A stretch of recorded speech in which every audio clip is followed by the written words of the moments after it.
All right, it's noon, so let's kick it off here. Thanks everybody for joining us for our inaugural webinar of the year. We'll be doing these monthly going forward. Just so you know, we will record this, so if you want a copy of it later, if you know anyone that wants a copy, just let us know. But yeah, thanks for joining us. We're going to be talking about the role of business analyst in projects today. My name's Joe. I'm an admissions counselor at the College of St. Scholastica. Just want to talk a little bit about some of the offerings we have at the school coming up this summer and fall.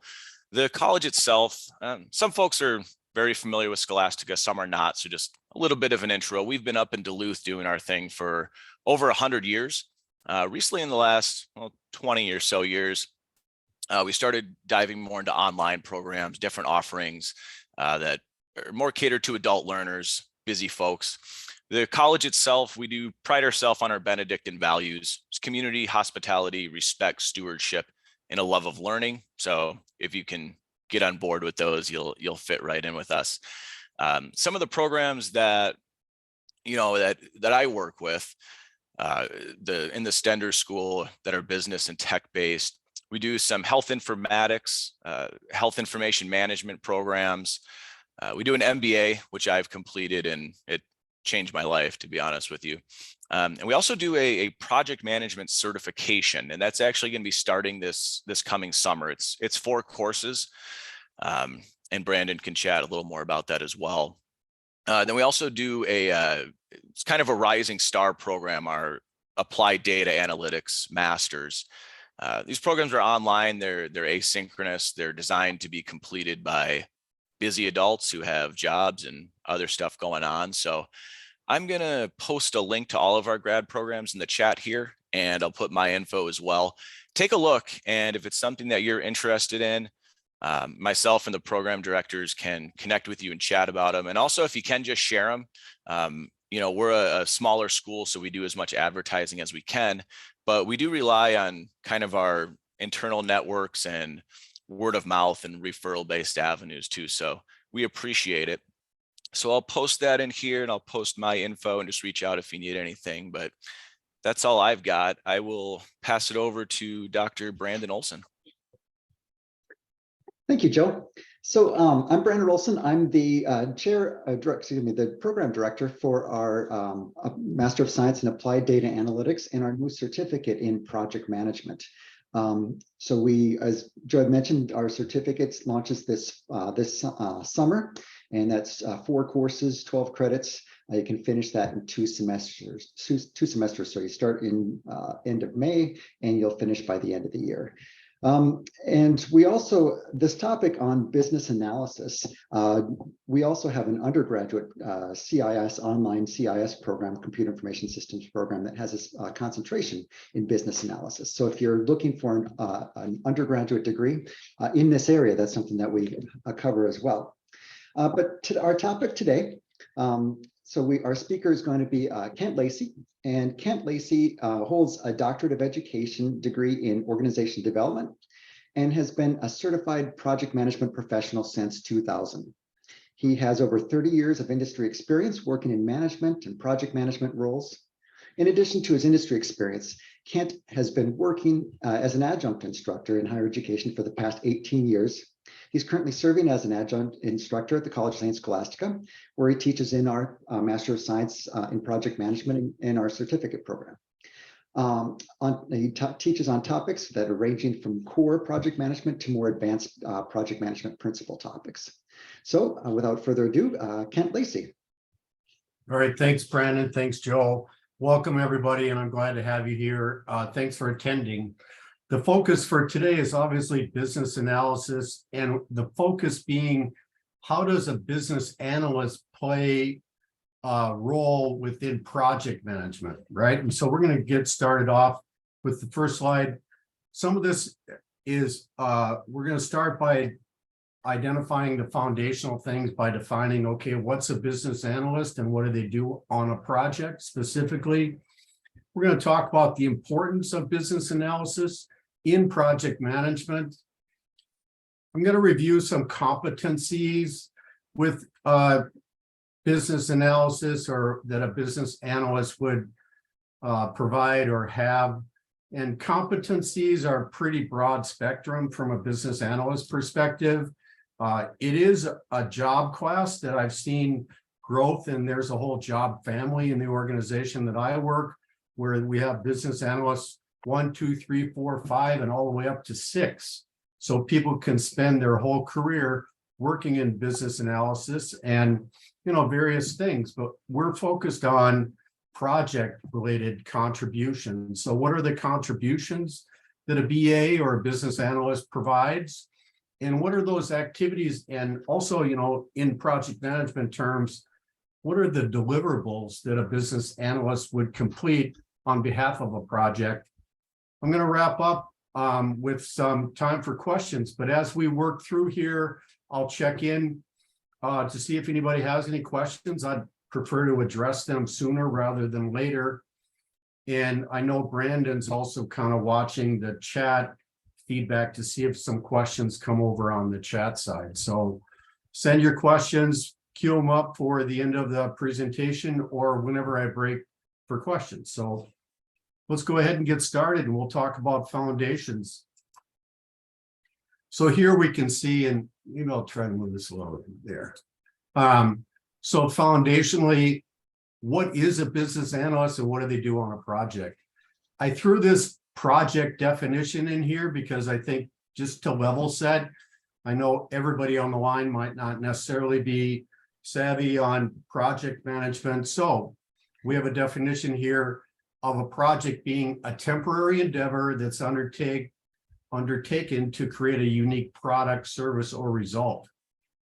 So with that, we have persons across the spectrum, right? We have project managers, we have sponsors, we have business analysts, we have QA analysts, and all various roles that would serve and provide insight into the overall project deliverables.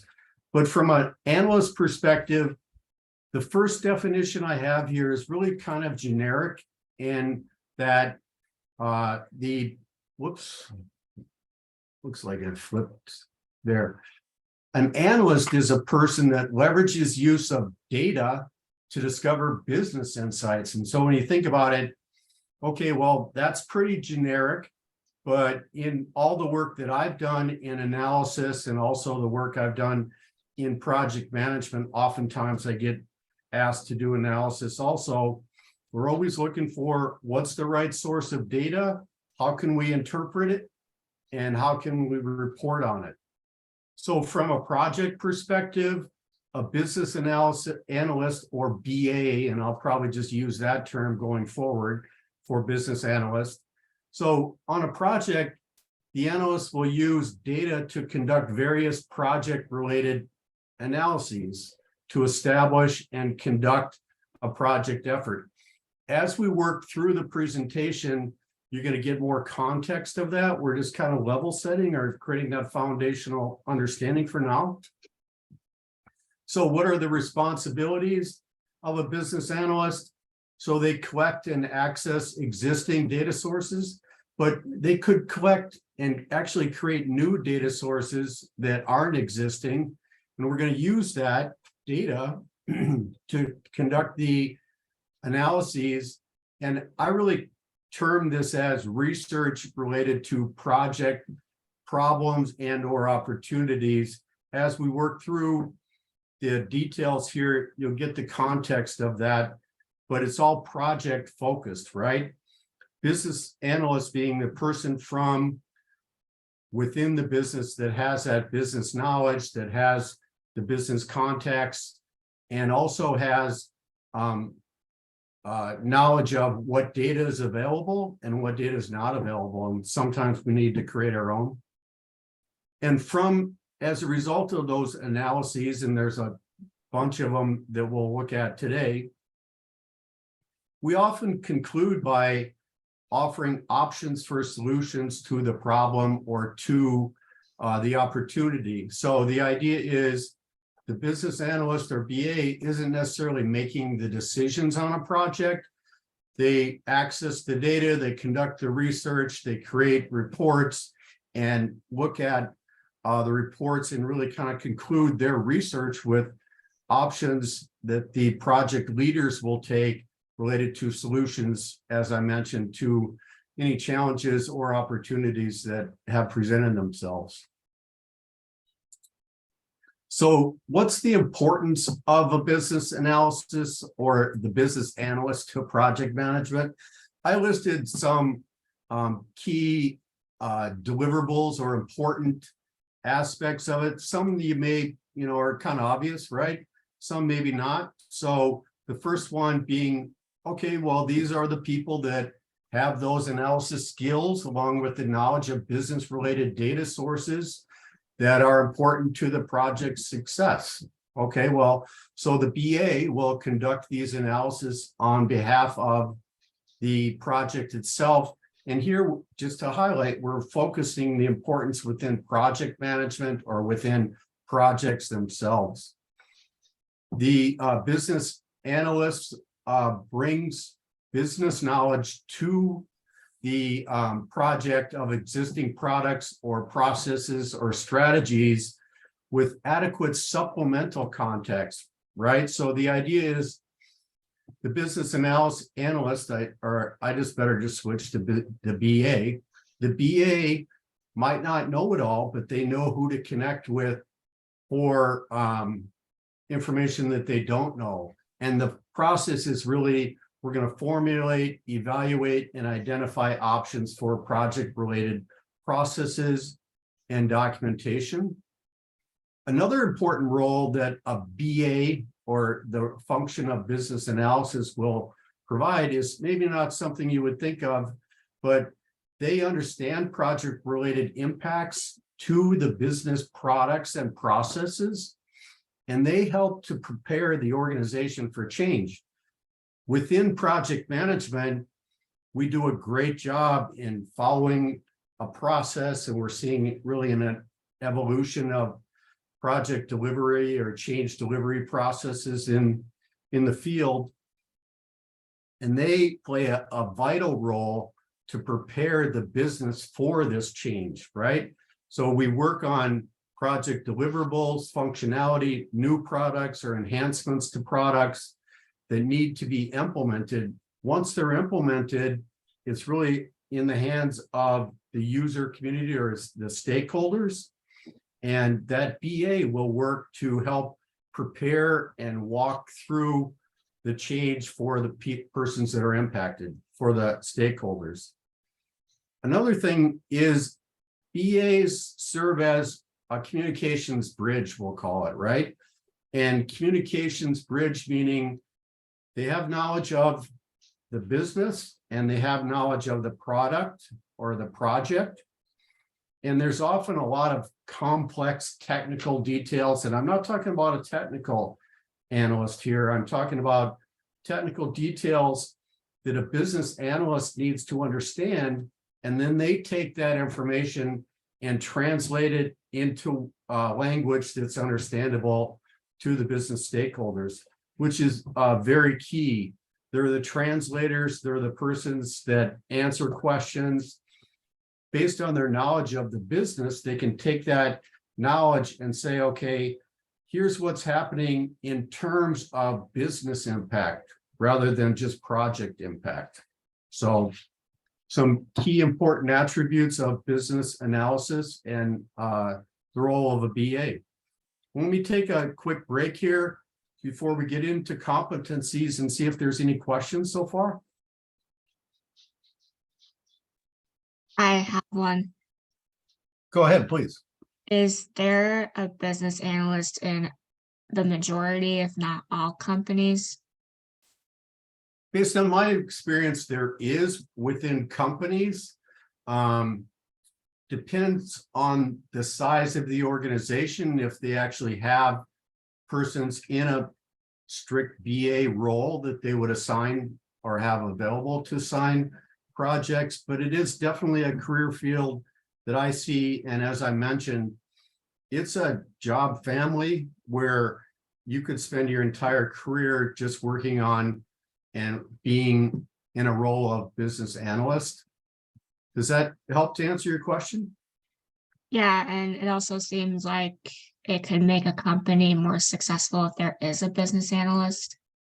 Yeah, absolutely, because they're the persons that have that business knowledge, and they bring into the project knowledge of the business, and that could be a business processes or products, and they initially work on requirements, and from there they'll work on validating requirements that to ensure that they meet the expectations of the project. And definitely they play a key role in project success overall. So you're absolutely right. Does being a business analyst require math skills? It can and it cannot. And that's a good question. I kind of expected somebody would ask. So thanks for asking. So we do a lot of analyses, as I mentioned, and some of the analyses are based on numerical, quantitative data, but also we collect data, we make connections for stakeholders, internal and external to the project, and we collect a lot of qualitative data also, and that qualitative data or information is what we use in some analyses. An example of a quantitative analysis would be like financial analyses or things like that. An example of a qualitative analysis would be collecting requirements information that would impact the project to be a success overall. And at the end of this presentation, we're going to spend a fair amount of time reviewing those various kind of analyses that occur throughout the project lifecycle. We're going to start at pre-initiation and end at project closing and monitoring. Okay? Thank you. You bet. All right, so what are the competencies that a BA has? And I want to qualify this list.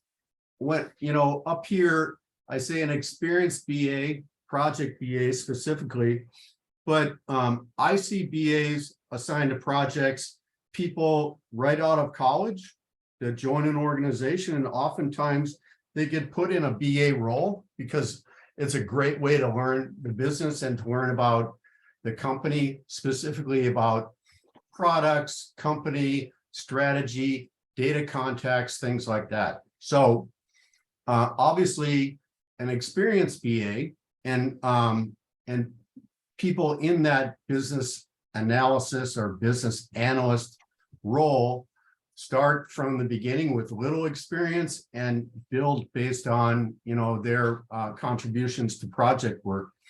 But clearly we would expect that they would have business analysis experience of one kind or another. That also a BA really dives into data. It requires a fair amount of interpretation, or creative and critical thinking is definitely a competency that good BAs bring to a project. Experienced BAs have knowledge of communications and what I call an engagement savvy. So they know how to engage with stakeholders. They're aware of what stakeholders groups know and don't know. And so when they're communicating a message or they're engaging with new stakeholders, they have that savvy or capability to bring it down to that individual's or that department's perspective for the project itself. Data awareness is really important. So we need to be aware of what data is available, where to get access to it, or honestly, if data isn't available, we elicit data, we collect data, in other words, and we collaborate with other persons that are in BA roles or other persons that have knowledge of the product or business processes. They have some existing product knowledge and awareness. That's something they bring into the project itself. Very problem solving. And oftentimes a BA is asked to, they're kind of like the go-to person to run an analysis based on, it could be a regular or routine analysis that's done on behalf of a project, but we also get a lot of ad hoc requests for business analysis work. And so they work through that from a problem solving perspective. BAs are often on point to collect or elicit requirements, analyze the requirements, and they're involved in that connection between requirements to design to requirements validation or test activities overall. And we'll talk more about that in a bit. They're also on point to track the performance of the project, right? And so they collect project-related data to be able to communicate what's the status of the project, how far along are we, and where are we at from a measurement of capabilities perspective that's communicated out to the stakeholder groups. I work in banking, so regulatory awareness came up to me right away when I was building this list. Regulatory requirements are out there for everybody. Pretty much every industry has to deal with regulations, and being aware of those is something that they bring into the project team overall. And then ultimately they evaluate the solutions. So what contributions does a business analyst or BA provide? They provide communication to project stakeholders and impacted product groups. They're involved in identification of barriers or constraints that may impact project success. And they also bring in awareness of areas that can be improved or made more efficient through the project solution. Those would probably be requirements that you would bring into the project. Contributions definitely is their liaison role. I mentioned that bridge role between the project to the business stakeholders. And so they serve as a liaison between the business community and that project team. And so oftentimes it's not the project manager that will be identified or asked of questions, but rather the BA that's assigned to the project, because the BA is the person that's made people aware of the project overall, and they serve as the point of contact into the project team overall. They also, remember that change management perspective or contribution. So they work with the business communicate to facilitate this awareness of change and hopefully to gain acceptance. And oftentimes BAs gain acceptance by actively engaging, seeking information from those stakeholders that are obviously impacted by the project overall. And a big role that BAs play is this requirement management and verification that I've mentioned. You know, we're talking about requirements, traceability, remember requirements to design to test. Oftentimes, we can also trace back to the business case overall that drives the requirements, traceability, and solutions. So some very significant contributions that if it weren't for a person being assigned in that specific project business analysis role, we would probably be lacking, or other persons on the team, like the project manager, for example, would struggle to make the connections and have the same level of knowledge that a business analyst would have. Contributions. So we're going to go through contributions from what I call pre-initiation, initiation, planning, executing, closing, and then monitoring. And we have a slide for each one. Some of them got pretty busy with words. I apologize. I could have stretched the slides out a little bit, but most of them ended up being one slide, and I wanted to keep them all at one.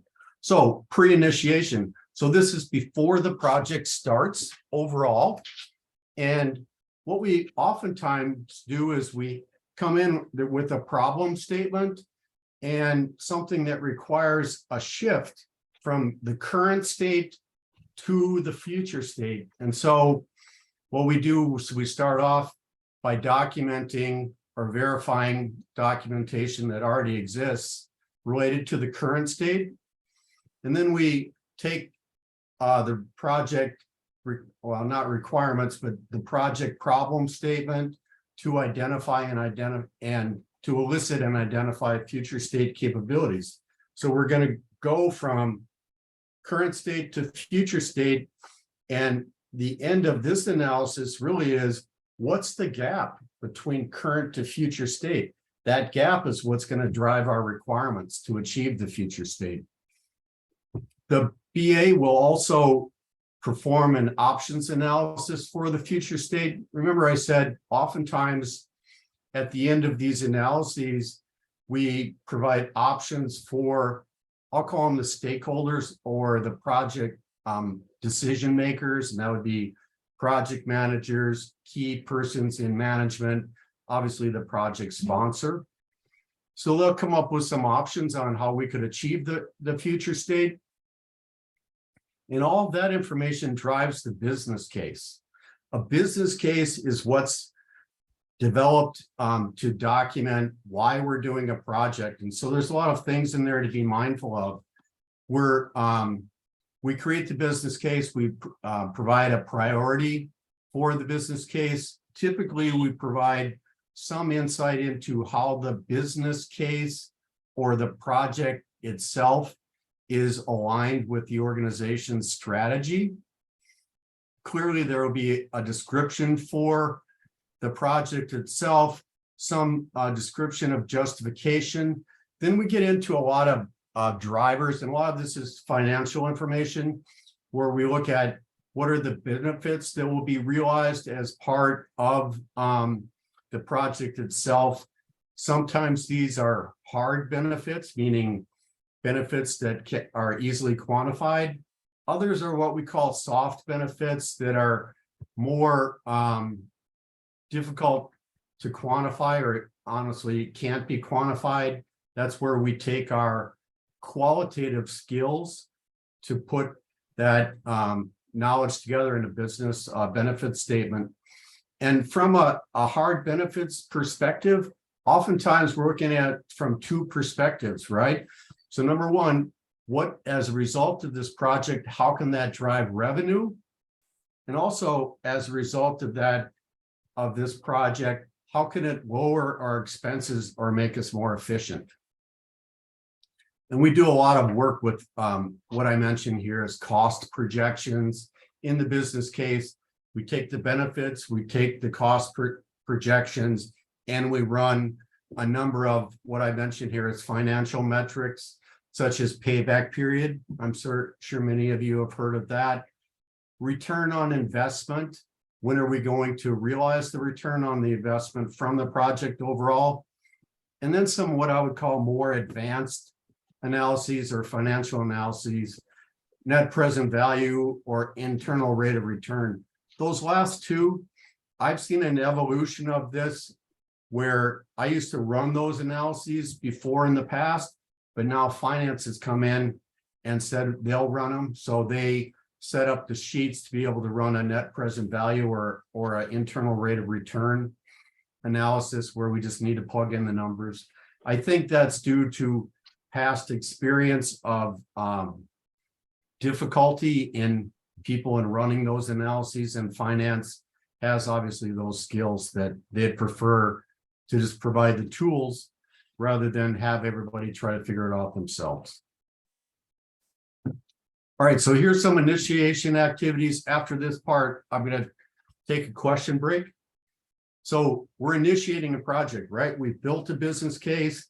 It's been approved to move forward and it's being funded. It's been funded. What we're going to do to start off is identifying stakeholders for the project. And those stakeholders are both internal and external to the organization. And we're going to determine what the stakeholders' impact is in regard to what commonly is called power and interest, right? And so we oftentimes create a matrix of stakeholders or stakeholder departments or stakeholder products, and we determine what their power and interest are from a quantitative perspective. I've seen some analyses done that are done, and power is quantified as high, medium, low. I always recommend to quantify these numbers of power and interest in numerical values, often 1 to 10, 10 being the highest, because then we can take the product of power and interest and we identify what their overall impact is. Oftentimes we take that product, power and interest, could be up to 100 or as low as 0. Probably wouldn't get that low, but we then prioritize our stakeholders to focus on those with the greatest impact, those with the greatest power and interest in the project overall. We also create a chart. Some of you have heard of this, maybe others not, but they create what we call a RACI chart. RACI, Responsible, Accountable, Consult, and Inform.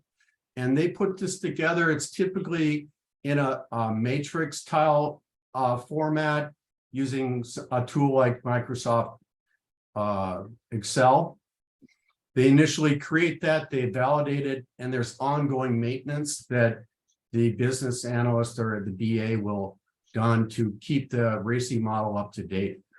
There might be things, new stakeholders that are identified that need to be added to the RACI. There might be stakeholders that drop off. And so that ongoing maintenance is important to keep it up to date, because oftentimes the BA is requested, or can you send me over the latest RACI? Let me take a break there and see if there's any other questions.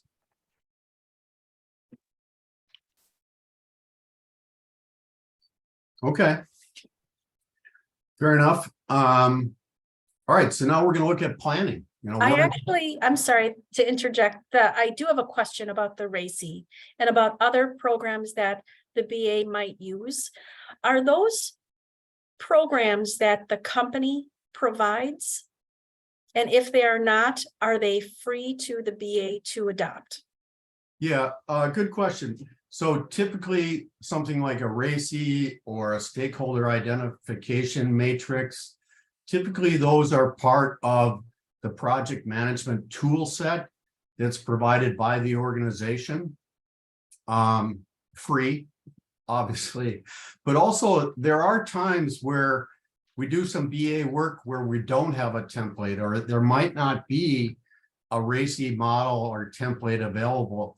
What I typically do is either look at my project management template library to see if there's something I can bring in if it doesn't exist, or I just do an online search on RACI matrix templates, and honestly, for all this stuff, you'll find a ton of them, and they're all free, which is good news, right?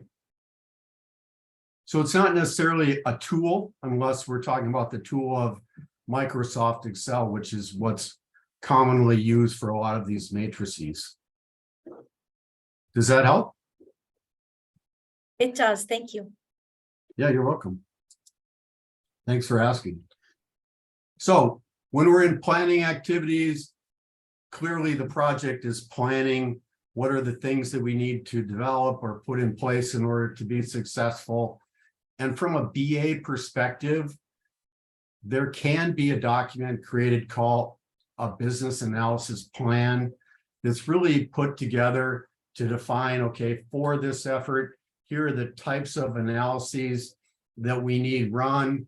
Here's the contacts that we need to communicate the analyses results. And here are the persons that would be involved to help us assist, or what I would call kind of the BA's network of contacts within the organization or outside the organization to help to conduct an analysis overall. Typically, though, I'll be honest, for a small project, you're probably not going to put a BA plan together. For something large that's really important to the organization, where you have a BA assigned, putting together a plan will help to be more effective in conducting the BA work and help more people to be aware of exactly what a BA provides to the project overall. The other key activity, and I've already mentioned this, requirements of elicitation and traceability. So those in project management have the background or understanding of this. I'm sure all of you can understand the perspective of elicitation, right? Where we're identifying requirements. And typically those are capability needs or capability requirements that are going to be needed in the project end deliverable in order to achieve project success or recognize or realize the project objectives. But traceability is a little bit unique in that, okay, so once we have this set of requirements, the BA typically takes those and they build another matrix, and you can go out and pull a traceability matrix from the organization's template library or online.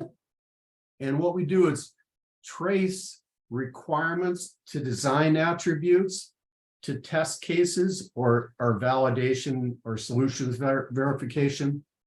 So the idea is by tracing that requirements to design to verification, we have the ability to confirm that number one, our requirements are being addressed by these attributes of the design, and they're being verified by these test cases. And so we kind of get that end-to-end perspective. You can imagine some of these traceabilities, analyses, and putting together the matrix can be pretty complicated.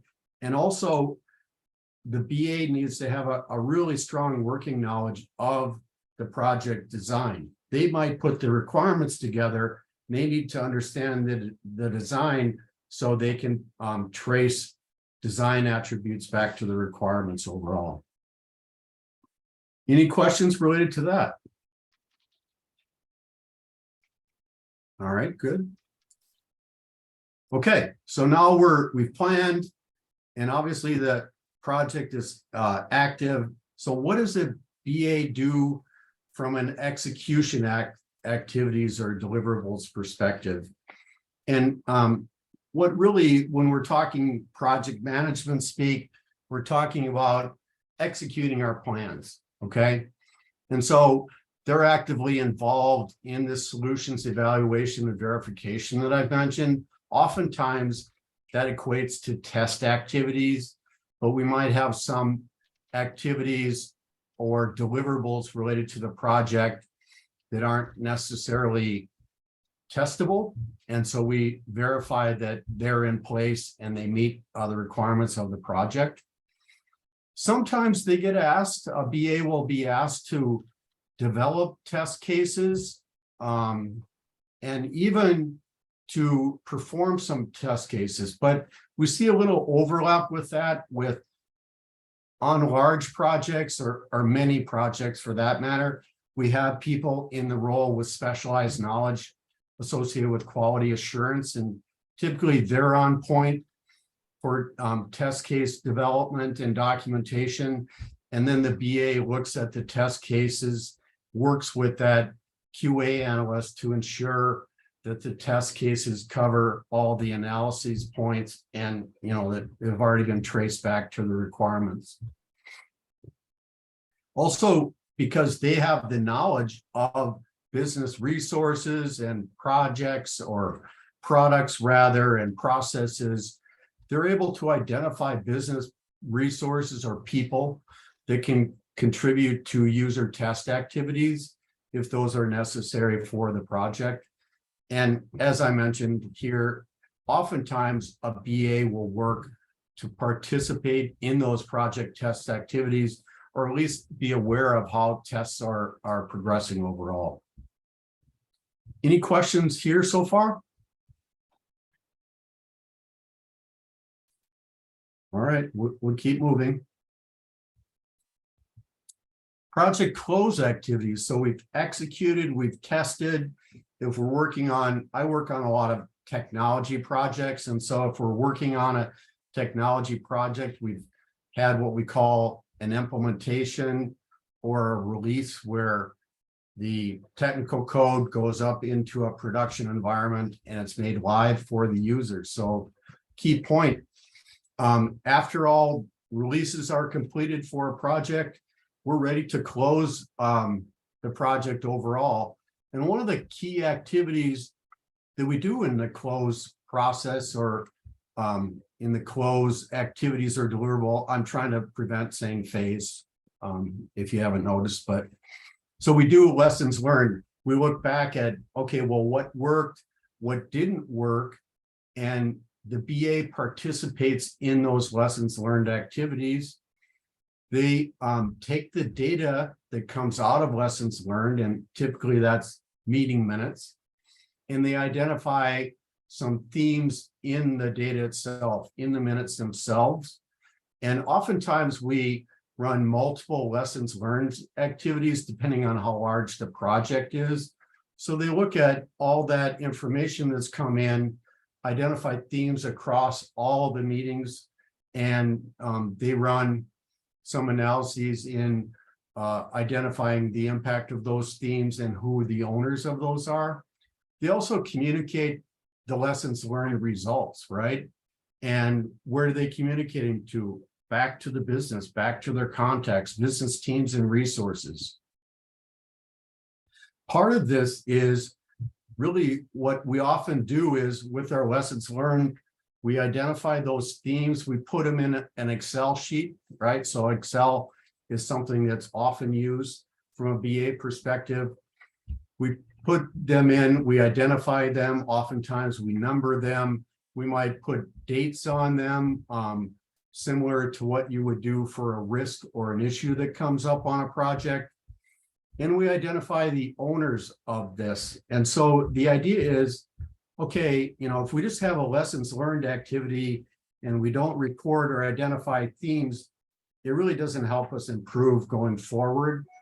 The purpose or the intent here is to identify those themes, make sure that valuable information gets assigned and gets resolved so that the next projects or another related project to the one that was just completed, or really any project overall, those improvements rather will be in place and are ready for new teams as they work through their new project activities. I mentioned BA's work on financial analyses quite a bit. It's something that I do as a project and program manager. I don't have a financial analyst, but it's something that I like to do. So it probably just comes natural to me, and therefore I end up getting the activity. But the idea is, okay, we're going to close out this project. The analyst will work to identify, hey, have we paid all our expenses? We can't close the project budget until expenses have all been paid in final or in full. Then we connect or conduct what I call this final financial analysis that includes, okay, well, what was the total spend by category? And that could be category of what were costs of internal resources, costs of external resources, what were costs associated with any tools or that were purchased as a result of the project, any other costs that could be definitely technical costs for technically related projects. We include all that spend, add it up, and report it out by category. And when we add the total, we subtract the project funding to the spend to identify what was the variance to funding. And that's helpful for finance, definitely, because they're looking to determine, okay, well, did you underspend, Kent, or did you overspend? And if you underspent, the finance department can take that funding amount or the funding variance and reallocate it to other projects that need it. So that's what's happening from a close perspective. Then there's other things. I call them monitor and ad hoc activities. So the BA is involved, as you saw, from really the pre-initiation phase throughout the project itself. And so oftentimes a BA is the person that's the go-to person for any kind of research that needs to be done, analyses that need to be done. And one of the key things that we do for projects is track and report on our accomplishments. Now, there's a key thing. From an accomplishments perspective, we can look at it from two ways.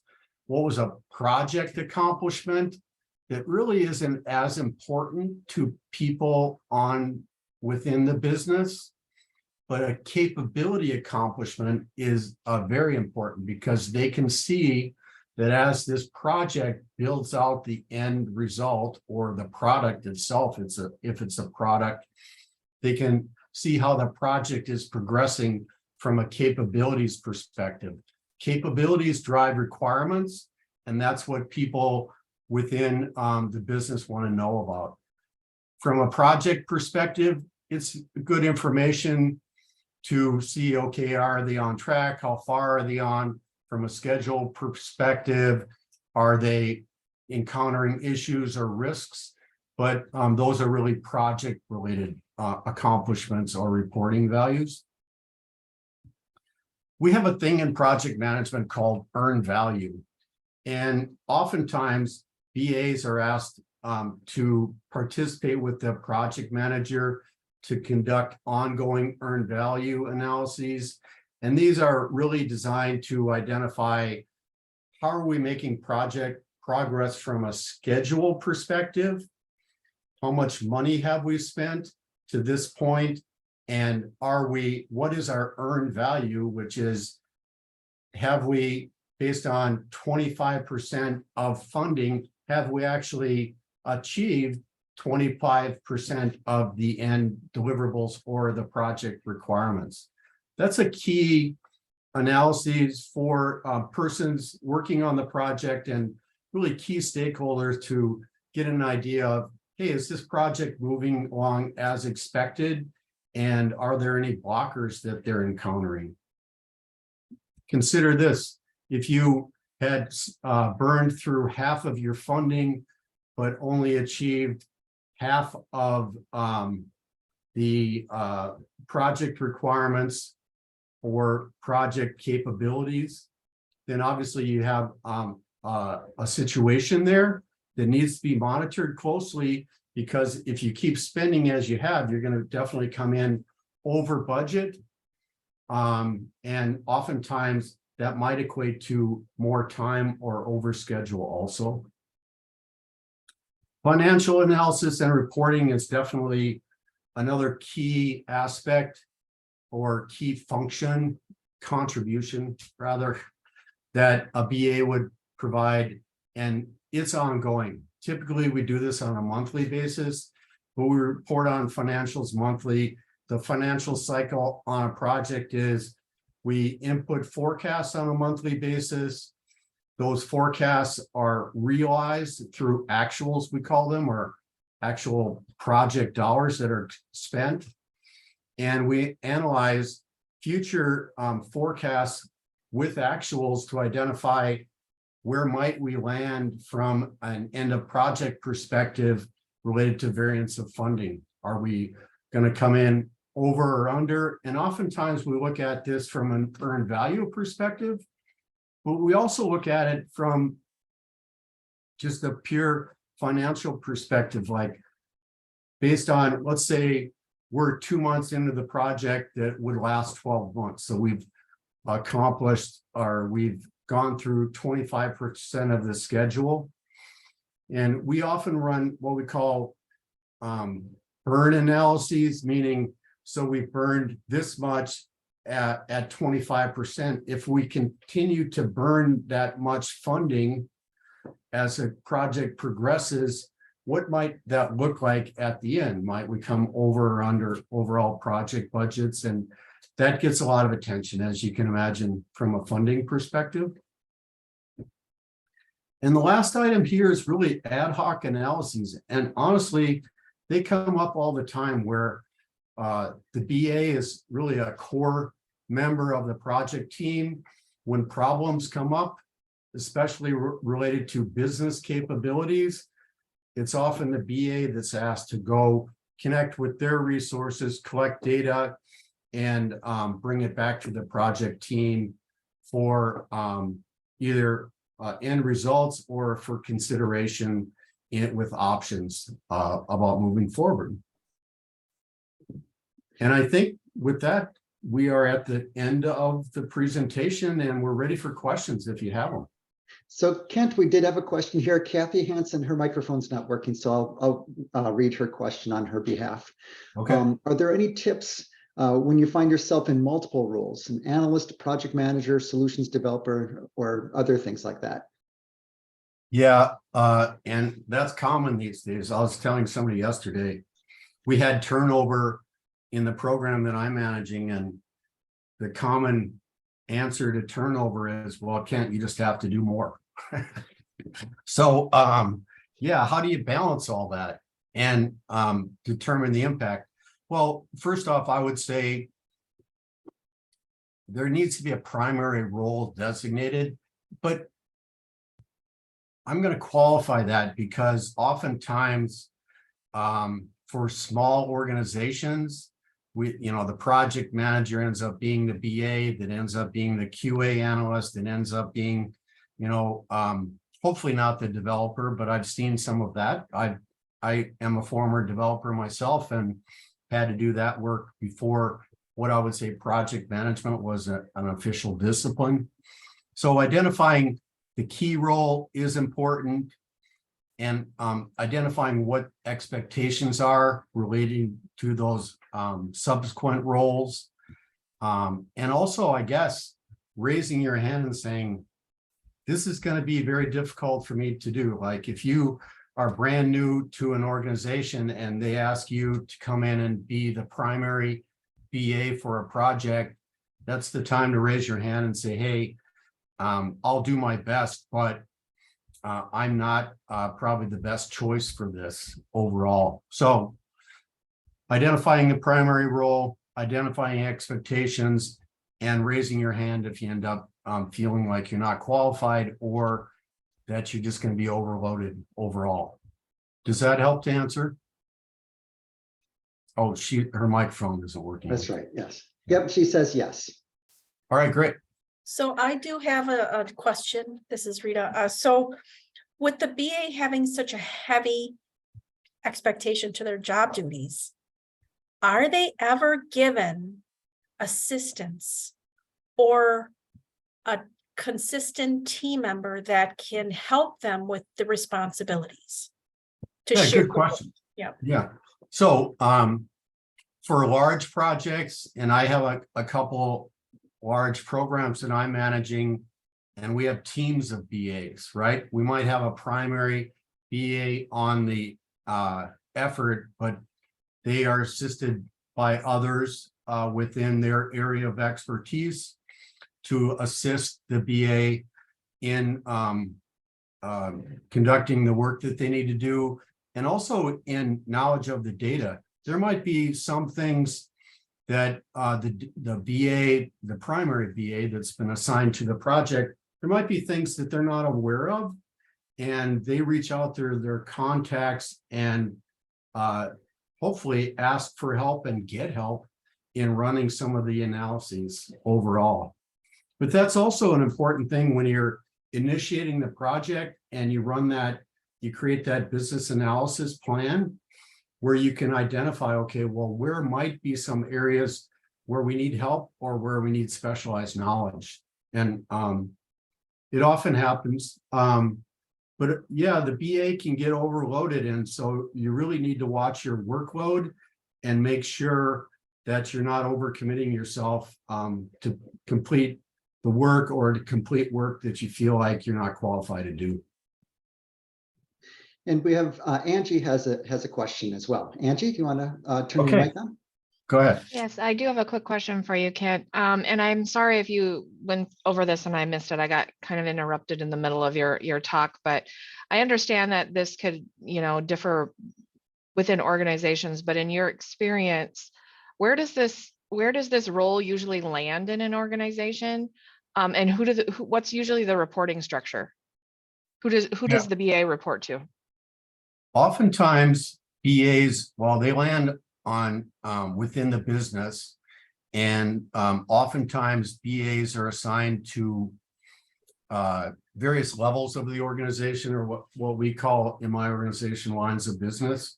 And so we could have a BA, I work in banking, so we could have a BA that's knowledgeable and assigned to the commercial banking activities, which is really broad, or it can filter down where BAs are assigned to product teams and aware of product teams, and that's how they get pulled into projects based on that knowledge. But the reporting structure is always on the line of business side. And as far as management structures, there's a hierarchy, right? We have a whole job family of business analysis, and also we have a job family of managers that manage business analysis, or analysts. And so it all depends from company to company, but there's a lot of people that spend a lot of years working in BA roles, and they have a breadth of knowledge. They get pulled in to the organization to contribute that knowledge to the overall project effort. Does that help? It does. Thank you. You bet. And next, we have Emma that has a question. Emma, go ahead and turn your mic on. So with regards to BAs getting assistance, will a BA need constant assistance depending on the size of the organization? Or like if it's like a really small business, would that business just need one BA? Yeah. So typically if it's a smaller organization or business, it would be, one BA, because they would have the appropriate knowledge to bring to the project team. Large organizations have silos of knowledge, and the BA assigned oftentimes has knowledge in a couple of the silos, and they need to leverage their contacts within those areas that they're not aware of or don't have as much depth and knowledge of to get assistance and help. How's that? Okay. And Maya has a question as well. Yes, good afternoon. Yeah, it is afternoon, everyone. So we've kind of attempted to come at this business analyst, oh my gosh, for 8 years now, and we kind of keep getting ourselves twisted up and seeing it as just a business cost. So we've really made a lot of these responsibilities that you've been talking about more the responsibility of the project manager or the principal on a project, and more services based. So as we refocus and try to establish this more formal business analyst role and kind of start it off small, how do you recommend delineating some of these core functionalities back out of the project manager as like their primary, without unintentionally seeing that as you're taking something away from them, but B, what things would you probably tackle first in all of those core competencies that the business analyst should really be working on in partnership with that project management team? Yeah. So one of the problems of having the project manager do this is not all project managers have BA skills, right? That's bottom line. You might be really stretching your project managers beyond what they're able to keep up with. And you got to consider business analysis or the business analyst role as something specialized that's brought into the project. But based on my experience also, I am often asked to run these analyses, or I do them just because I like doing work like that. To start off, to take, and I guess I wouldn't really, I think most project managers would be totally relieved to not have to worry about this. Okay, so I wouldn't view it as taking something away from a project manager, but it's also change, right? And so project managers may view bringing in a BA as, hey, their role is being diminished in some way. And so it's all based on the message about how you communicate it to project managers, prep them for the change, explain the purpose of the role of a BA and how they're going to help project management overall, and really kind of sell them on the idea that this is going to help you to be more successful and take things that were a stretch for you to cover in the first place. Because oftentimes project managers don't have that depth of knowledge that we would expect for a BA. And by not having somebody in the BA role and expecting the project manager to do it, we might end up shortcutting or losing some capabilities that a BA would be able to provide. So if it's a small organization, what would they focus on? Well, I would say definitely pre-initiation and initiation. They're going to work on collecting that information, current, future state, gap between current and future state, and the business case. And so they'll be very involved in that. They won't be presenting the business case, but they'll be working with the stakeholders, the project sponsors, and the project manager to put that information together. Typically, it's presented by the sponsor overall. Then another key function after we are kind of moved off of the business case would be that requirements function. And we think about it, it's a lot. Eliciting requirements, identifying them, putting them in to some kind of traceability matrix, participating or at least listening in on design activities, mapping design to requirements, participating in test planning activities, and mapping test cases or test plans to design attributes into requirements. So business focus, business case, I would say is a priority. But if you're talking about a project that's already established, that already has a business case done, the focus that I would recommend for your BA to do would be on that requirements work that I just mentioned. Does that cover your question? It does. It definitely does. Okay, good. Thank you. I too have to go. So thank you guys for this.